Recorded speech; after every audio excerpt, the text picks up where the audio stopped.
Hukmdorim, mendan qarzingiz bor. Sizdan nega qarz olganman?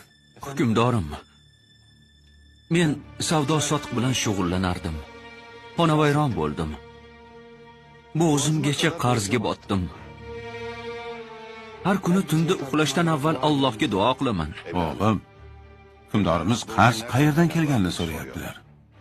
Aytganimdek, har kecha yotishdan avval Allohga duo qilaman. Kecha tunda tushimda Hazrati Payg'ambar alayhissalatu vassalom afandimizni ko'rdim. Sallallohu alayhi vasallam.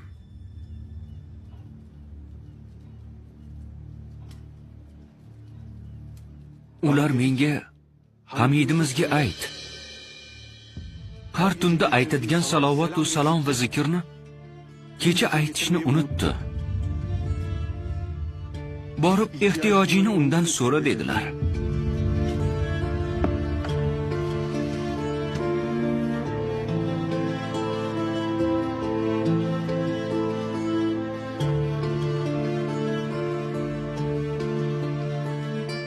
Nima dedilar? Hamidimiz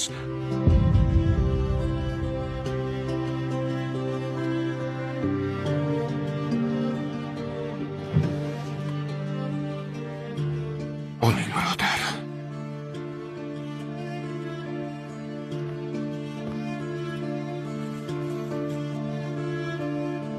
Nima dedilar? Yana qaytaringchi.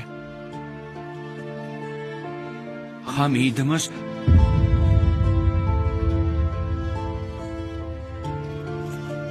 Oling birodar.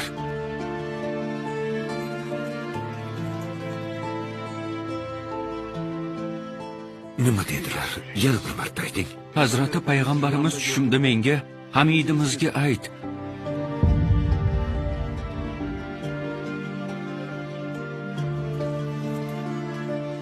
Oling.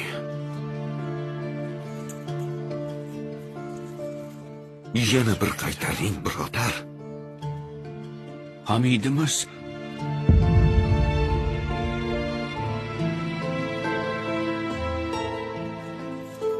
Oling birodar. O'g'lim, shuncha olganingiz yetmaydimi? Yetadi podsho, hoziroq qarzlarimni uzaman.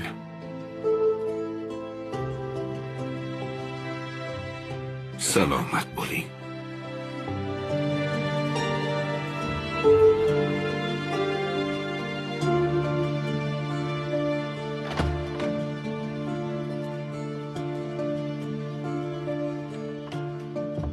Hukmdorim,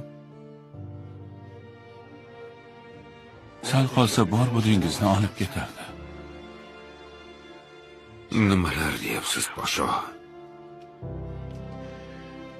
Vallohi billahi butun boyligimni, saltanatimni so'rasa ham berardim.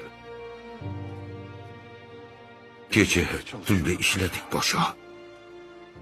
Ish joyida uxlab qolibmiz. Salovatni unutmas. Ayb ish qildik podsho. Alloh afv etsin.